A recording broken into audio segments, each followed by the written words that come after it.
Hello guys, j'espère que vous allez bien par la grâce de Dieu. Je suis la sœur Belinda, alias Yaya. Bienvenue dans cette deuxième capsule Eden. Et pour aujourd'hui, nous abordons le thème des 7 derniers mots de Jésus à la croix. Que le Seigneur vous bénisse, à tout à l'heure. Et oui, les 7 derniers mots de Jésus à la croix. Bien aimés, ces 7 derniers mots ne sont pas du tout anodins. Ce que nous devons déjà comprendre, c'est que dans leur chronologie, Jésus a voulu exprimer, ou sinon Jésus a fait preuve de quelque chose. Et la première chose dont Jésus a fait preuve à la croix, c'est de la miséricorde. Oui, il va prononcer cette première phrase, une phrase qui sera pleine de miséricorde, alors qu'il était en train d'agoniser, alors qu'il avait mal de partout. Il va dire, Père, pardonne-les, car ils ne savent pas ce qu'ils sont en train de faire. Oh bien-aimé, si toi et moi avions été là, on allait demander, mais Seigneur, traite-moi ces gens qui sachent que je suis ton fils, parce qu'ils savent bien ce qu'ils font. Mais non, Jésus a appliqué ce qu'il enseignait aux disciples lorsqu'il disait, faites du bien à ceux qui vous maltraitent, bénissez ceux qui vous maudissent. Et là, il va dire, Père, pardonne-les, car ils ne savent pas ce qu'ils font. Et juste après ça, il va encore faire preuve de miséricorde. Et là, c'est en réponse au brigand qui était juste à côté, qui lui dit, ah, souviens-toi de moi quand tu rentreras dans ta gloire. Et là, il lui dit, ce soir même, en vérité, je te le dis, ce soir même, tu seras avec moi au paradis. Une invitation, un ticket pour le paradis à un brigand. Bien-aimé, je suis sûr que tous ceux qui étaient au bas de la croix lorsqu'ils pensaient à ce brigand-là, pour avoir perdu quelque chose, j'en sais rien, si c'était un voleur à main armée, si c'était un violeur, j'en sais rien, tout le crime qu'il avait commis, mais il y en a qui, en rentrant chez eux, se sont dit, ah, le brigand, là, à cette heure-ci, est en train de dîner avec le diable en enfer. Personne ne sait qu'il a reçu le ticket du paradis, à quelques secondes avant sa mort. Oui, ça c'est Jésus, c'est un Dieu de miséricorde. Il va accorder une grâce exceptionnelle à ce brigand. Et il va encore faire preuve de miséricorde en prononçant cette troisième phrase, lorsqu'il va regarder sa mère et il va dire, mère, voici ton fils. Et il va dire à Jean, les disciples bien-aimés, voici ta mère. Il va faire une passation. Il va faire quelque chose que beaucoup de gens font avant de mourir, lorsqu'ils demandent, s'il vous plaît, prenez soin de mes enfants. Jésus va regarder. C'est lui qui était dans des problèmes, c'est lui qui avait mal. Mais il va penser au brigand. Il va penser à demander pardon pour tous ceux qui le maltraitent. Et là, il va se dire, je laisse ma mère à qui? Je laisse le disciple bien-aimé à qui? Et là, il reforme une autre famille. Oh oui. Et à part la miséricorde, pour les autres phrases qui suivent, nous allons remarquer que Jésus va nous montrer aussi qu'il était humain. Oui, 100% Dieu, 100% humain. Et nous allons vivre une phase humaine de Jésus. Il va prononcer cette quatrième phrase qui nous montre qu'il a vraiment montré sa nature humaine. Il va dire, j'ai soif.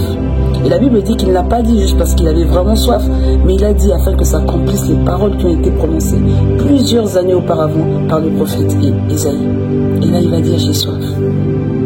J'ai soif, la fameuse phrase, j'ai soif. Ah bon? Je parie que si la femme samaritaine était là, elle allait se dire, oh, c'est pas le gars que j'ai croisé au puits qui m'a dit que moi, si tu bois l'eau que je te donne, tu n'auras plus jamais soif. Et il dit qu'il a soif. Oui. Il s'est opéré un contraire, un échange divin à la croix, de sorte que la malédiction revenait à Jésus pour que toi tu sois béni. De sorte qu'il a dit j'ai soif pour que toi tu n'aies jamais soif. De sorte qu'il a eu faim pour que toi tu n'aies jamais faim. Alléluia. Et la cinquième phrase de Jésus. Et là nous allons voir que nous sortons, nous sommes toujours dans ce cadre, plutôt nous sortons pas, nous sommes dans ce cadre humain, parce qu'il va crier la fameuse phrase Eli, Eli, lama sabachthani, qui veut tout simplement dire mon Dieu, pourquoi m'as-tu abandonné? Et la Bible déclare qu'il a crié d'une voix forte. Donc c'était un cri de désespoir. Il n'a pas dit pour faire joli, hein. Non. C'était un cri de désespoir. Mon Dieu, il cherchait son Père. Pourquoi m'as-tu abandonné? Oui, c'est la nature humaine de Jésus qui va parler. C'était un homme comme toi et moi. Et en ce moment-là, à la croix, c'était une coupe qu'il devait boire seul. Le Saint-Esprit qui pouvait marcher à côté de lui et lui souffler, l'aider à être son assistant, n'était plus là. Le Saint-Esprit s'était retiré. Le Père, je suis sûr qu'il a tourné la tête. Je suis sûr qu'au ciel, les anges, les archanges, les chérubins, les 24 vieillards, personne n'a osé regarder cette scène. Et là, il s'est senti seul. Il a bu cette coupe pour que toi, tu te sentes plus seul. Il a bu cette coupe seul. Il a pris. Il a avalé. Et la sixième phrase que Jésus va prononcer, après avoir vécu tout ça, il va dire, it is done. C'est accompli. J'aime la traduction anglaise parce qu'en français ça donne c'est fait. C'est comme s'il y avait un devoir, il y a quelque chose qu'on te demande de faire et tu demandes à quelqu'un de t'aider, tu dis j'ai des tonnes de choses à faire et la personne te dit c'est fait. Waouh, quelle phrase qui soulage. Une phrase qui veut tout simplement dire « Laisse tomber, ne t'inquiète plus, c'est bloqué, c'est fini. Allez, on remballe tout, on rentre à la maison, c'est fini, it is done. » Et si Evo, terminé, c'était la fin du match, it is done. Mais qu'est-ce qui était fait? Qu'est-ce qui était fait? Et plus tôt, il avait eu à le dire lorsqu'il a fait son entrée au temple. La Bible déclare qu'il a déroulé. Il va dérouler les parchemins où était écrit la parole de Dieu. Il va tomber sur la prophétie d'Ésaïe. Et là, il va dire, l'Esprit du Seigneur est sur moi. Car il m'a oint pour. Il avait été oint pour faire quelque chose. Pour libérer les captifs. Pour guérir les cœurs brisés. Pour renvoyer libre l'opprimé. Et toutes ces choses pour lesquelles il avait été appelé. Toutes ces choses pour lesquelles il avait été appelé bien-aimé. Il a dit, it is done. C'est fait. Tout est accompli. Il n'a rien laissé sur la liste. Il savait pourquoi il était venu. Et avant de partir, il va dire, tout est accompli. Dans cette situation que tu travailles, dans cette situation que tu traverses, j'ai envie de te dire, it is done. Dans ce que tu vis, it is done. C'était déjà fait. C'est déjà accompli. Et avant de partir, il va carrément dire, Père, entre tes mains, je remets mon esprit. Entre tes mains, je remets mon esprit. Il ne s'agissait pas de remettre son corps, non. Le corps est corruptible. Le corps, c'est de la poussière. Mais il va remettre son esprit. Je ne sais pas si tu as déjà donné ta vie à Christ. Il ne s'agit pas de changer du jour au lendemain et d'avoir un nouveau visage, non.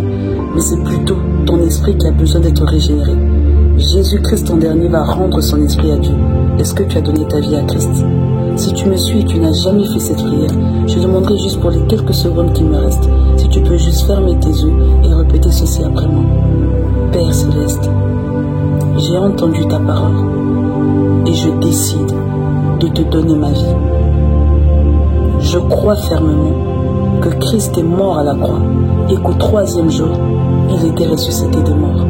Je te donne ma vie, je t'accepte aujourd'hui comme mon Seigneur et mon Sauveur personnel. Je décide de devenir enfant de Dieu. Au nom de Jésus. Amen. Si tu as fait cette prière, je te demanderai juste de faire signe à la personne qui t'a envoyé cette vidéo.